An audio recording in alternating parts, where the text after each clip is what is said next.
Y les invito a abrir la palabra de Dios en el libro de 1 Pedro, en el capítulo 3. Luego de la lectura tendremos un periodo de 3 oraciones. 1 Pedro, capítulo 3.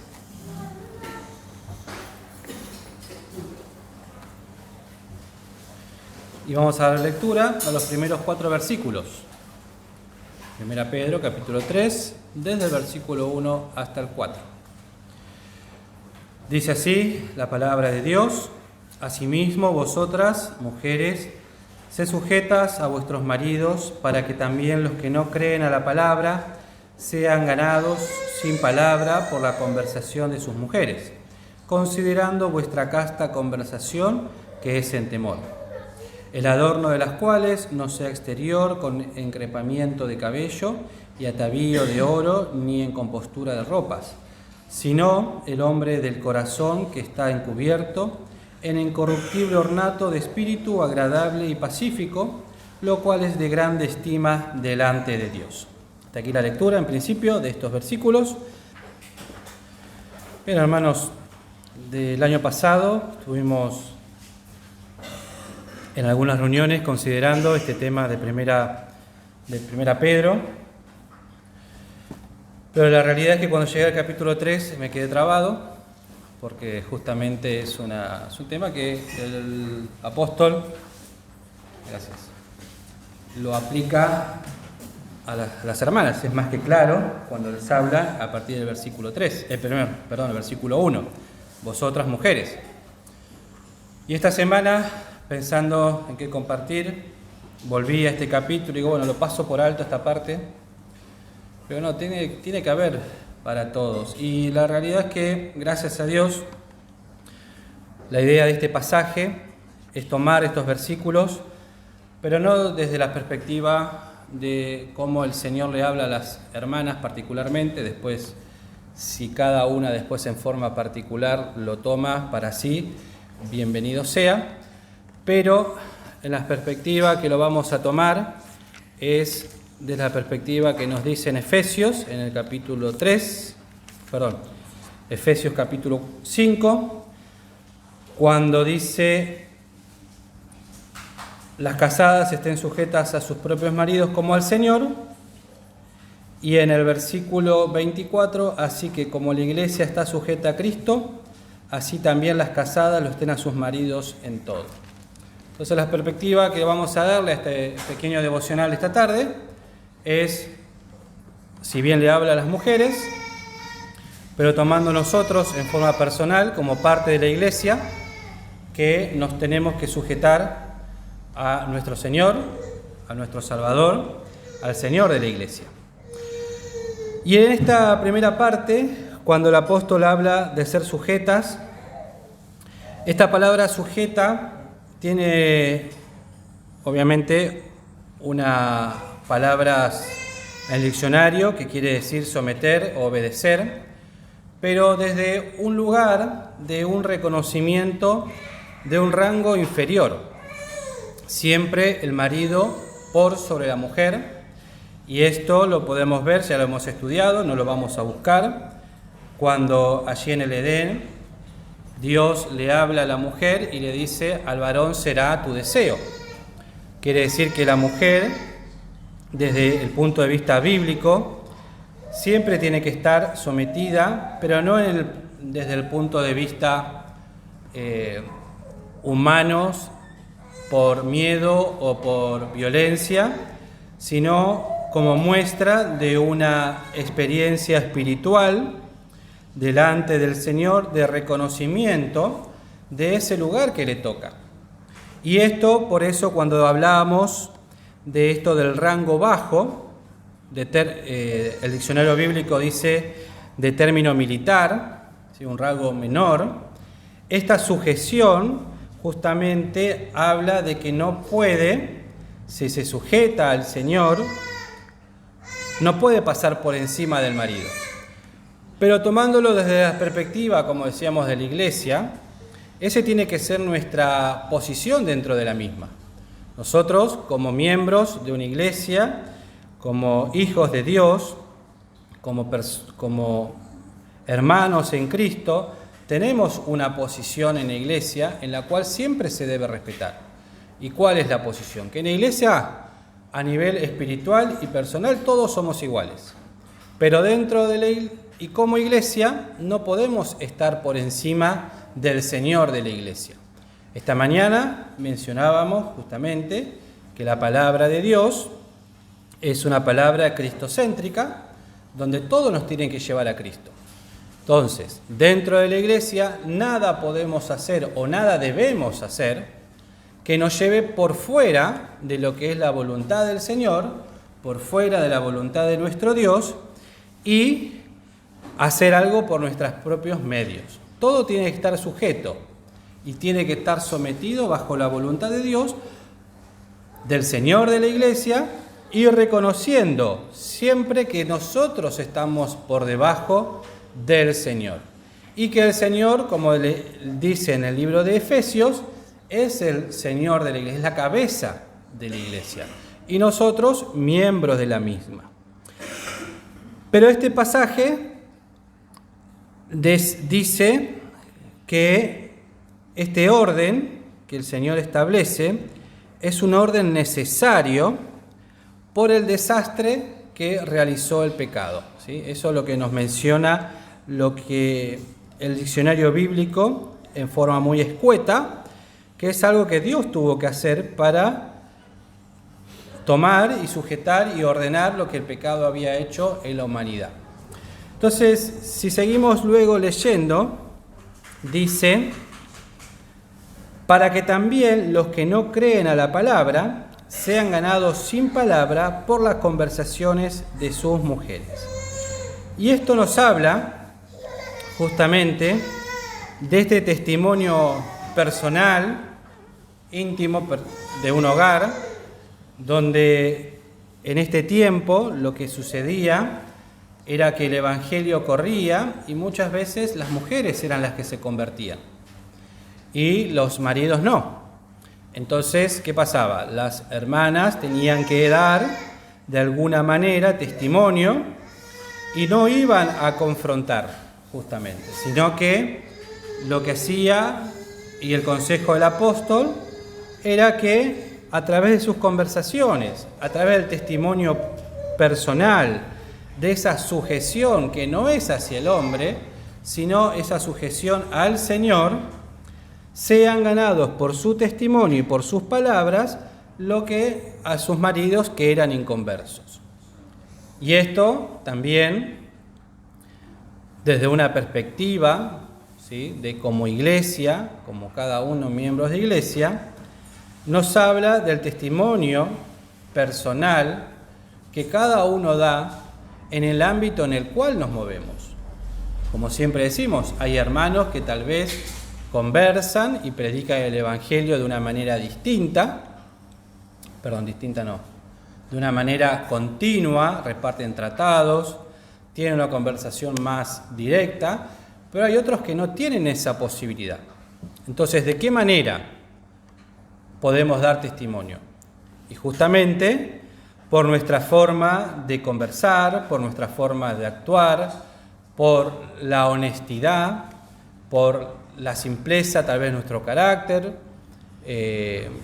por el testimonio público, lo que la gente ve, de ver que hay personas que son distintas, pero no distintas y considerándose mejores, sino justamente en esta sujeción a nuestro Dios, a nuestro Señor, que nos invita, como dice aquí, a ganar a las almas por nuestras conversaciones. Ya en el hecho de tal vez no decir groserías, no meternos en ciertas conversaciones, no compartir cumpleaños, fiestas, cuestiones que nos convienen para un creyente, eso llama la atención. Eso habla de un testimonio y justamente esta parte, esta forma de vida, solo se puede hacer si uno está sujeto al Señor. Nunca desde nuestra posición como iglesia podemos imponer o prohibir a nadie que haga lo que quiera con su vida, porque uno cuando sale de acá es independiente, hace lo que quiere y no lo podemos controlar. No, imagínense, yo no puedo con mi propia vida, me voy a meter con la vida de ustedes. No tiene posibilidades.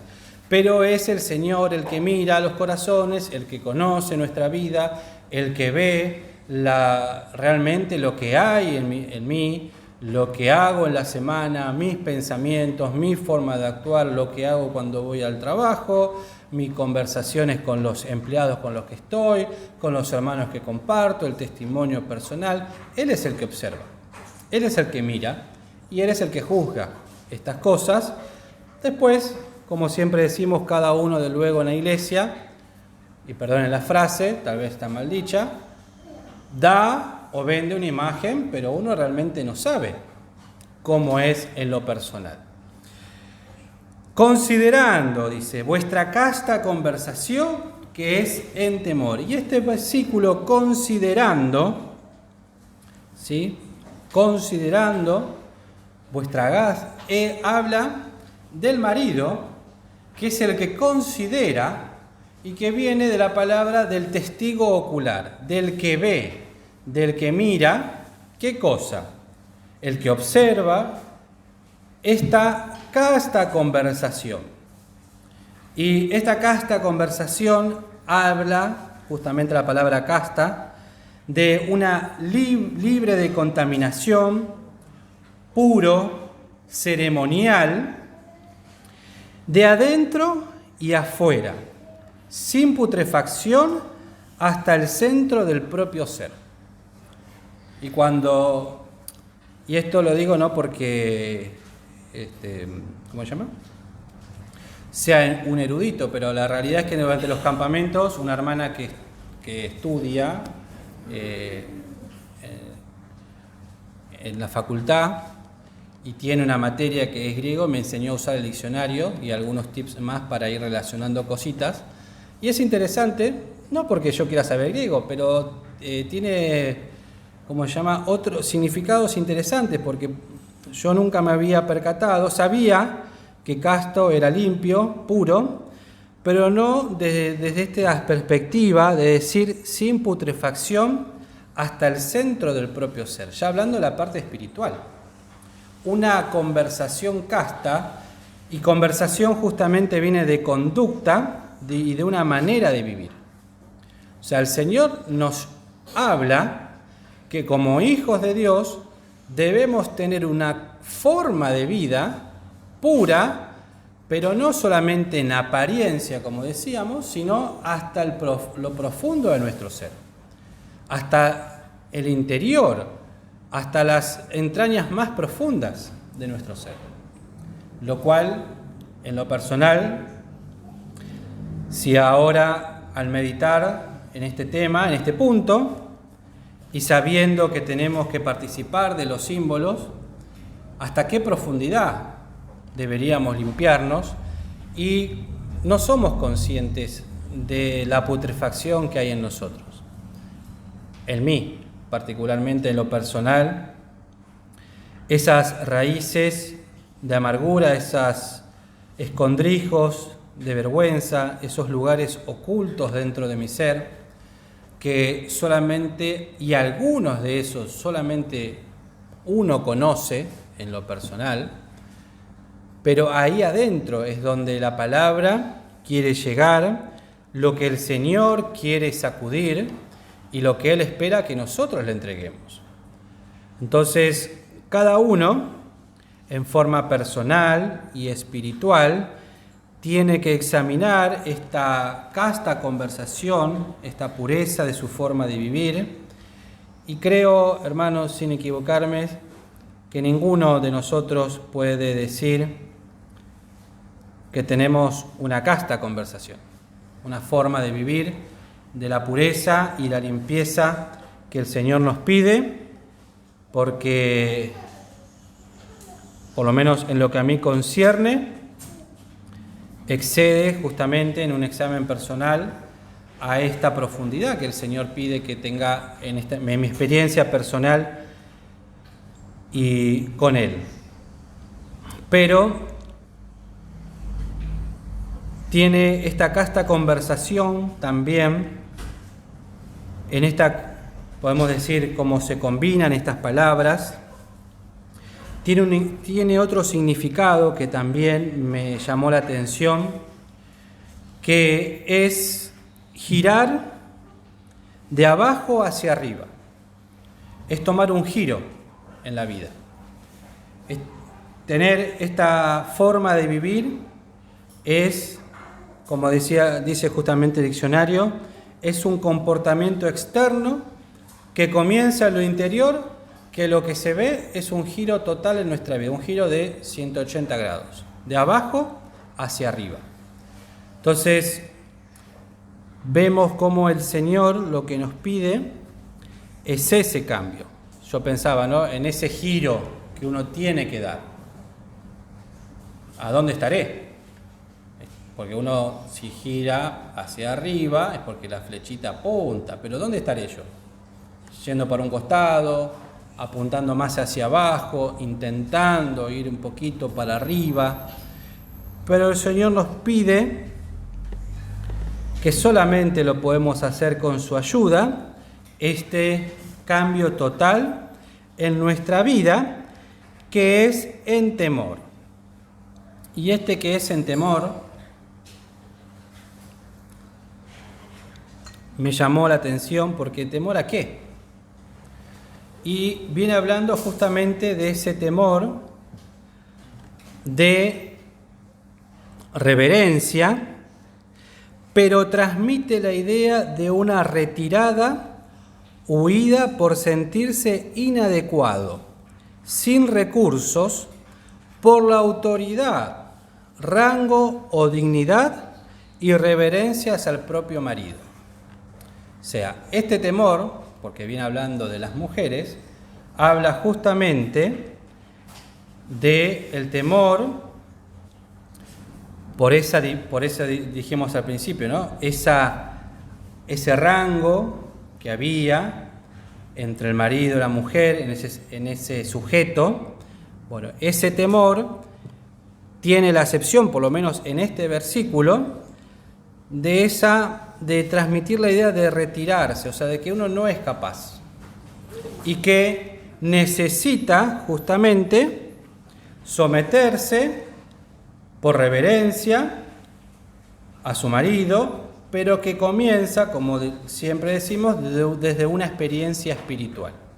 Entonces, llevándolo al plano que veníamos hablando, lo tomé, por lo menos, es en esta forma de vida, en temor ¿a quién? Al Señor. Porque uno realmente se siente que no puede sin la ayuda del Señor, que no puedo hacerlo por mis propios medios y que necesito de mi Señor para que Él me ayude. Habla de una situación de humillación, de auxilio y de pedir perdón al Señor para poder estar en esto que hablábamos de una forma de vivir totalmente en limpieza, en entrega, y considerándonos a nosotros mismos inferiores al Señor, que necesitamos de su socorro, de su auxilio, y que todo esto que el Señor propone que podamos hacer es hacerlo con el sentir en el corazón de agradarle, de pedirle perdón y de poder dar este testimonio público que el Señor quiere para con nosotros. Luego en el versículo 3 continúa, yo voy dando por los significados, no me los acuerdo todos, ¿no? Voy dando. Dice, el adorno de las cuales no sea exterior, con encrepamiento del cabello, o atavío de oro, ni en compostura de ropas.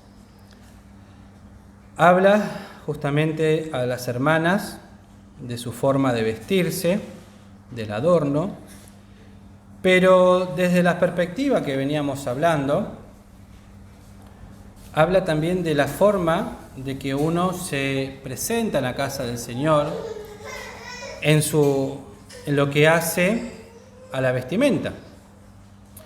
Pero me llamó la atención la palabra el adorno, porque adorno viene de la palabra cosmo, y la palabra cosmo viene de lo que el mundo ofrece. O sea, de lo que el mundo ofrece, que no sea, ¿sí?, lo que, como dice acá, como nos arreglamos, diríamos el ponernos a la moda y la ropa a la moda. Siempre se nos ha enseñado, y uno dice, bueno, ¿por qué a la iglesia las mujeres tienen que ir con polleros, los varones con saco y corbata? Hay mucha lucha en este tiempo, por lo menos en lo que uno puede ver, con el tema de las vestimentas, y que se va notando dentro de las iglesias, mismo hermanos que presiden, que cuestionan el tema de por qué no podemos ir vestidos de otra manera, más sport, más cómoda a las reuniones o presidir. Uno a veces ve en denominaciones o con otras congregaciones que durante el verano los pastores o los que están a cargo predican en remera y en bermuda porque hace mucho calor. Nunca usan corbata, por ejemplo. Y uno dice, bueno, ¿por qué? Acá en la iglesia seguimos con esta misma costumbre, la pollera, el saco, la corbata, que es incómodo, y les doy la razón, que es molesto, y tienen razón, más en el verano. Pero a mí lo que hace muchos años me quedó, no me acuerdo quién me lo dijo, creo que en un campamento fue, que la vestimenta de este tipo se usa en eventos especiales. Incluso hoy, en todo lo que son eventos internacionales e importantes, toda la gente va en saco y corbata. Ustedes no van a ver en una reunión de las Naciones Unidas o ese tipo de cosas, salvo los árabes que tienen su vestimenta particular, ¿no? Pero no van a ver nadie vestido de una forma informal. Y los árabes se ponen la mejor ropa, no es que se ponen ¿cómo se llama? Una túnica común y corriente, ¿sí? Los presidentes más importantes del mundo van vestidos con saco y corbata.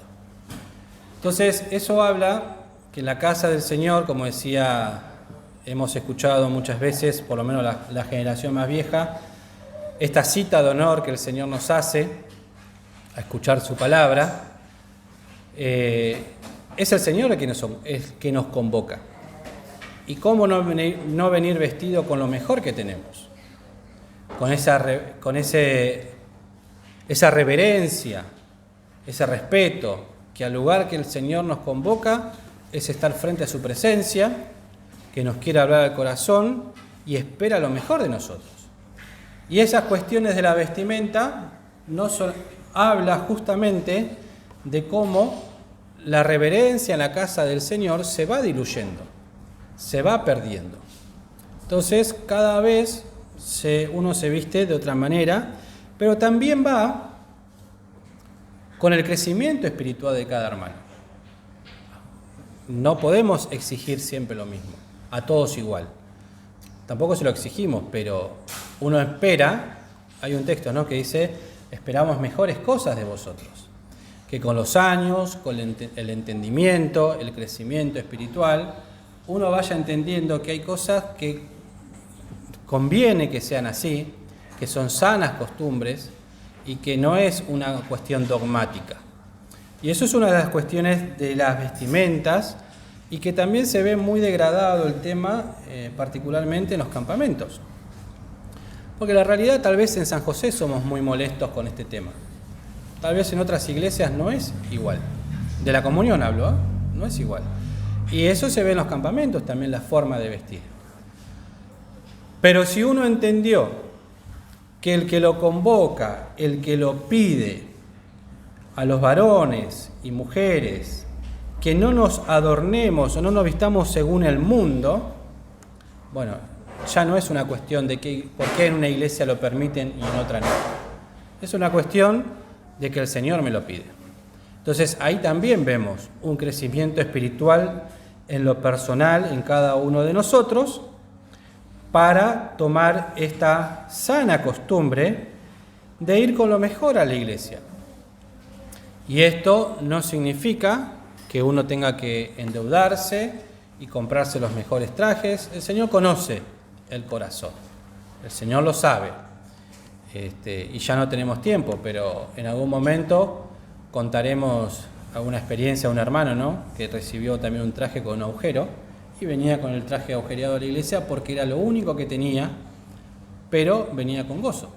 Y bueno, algunos se acordará de esa experiencia más particularmente. Versículo 4 y ya terminamos. Sino el hombre del corazón que está encubierto en incorruptible ornato de espíritu agradable y pacífico, lo cual es de grande estima delante de Dios. Versículo difícil, por cierto, pero el hombre de corazón que está encubierto habla del hombre interno, el hombre interior, que se renueva día a día, que no lo vemos, pero que está en incorruptible ornato, y ornato justamente es adorno, atavío, de espíritu agradable y pacífico. Este espíritu agradable y pacífico habla justamente de un espíritu manso, gentil,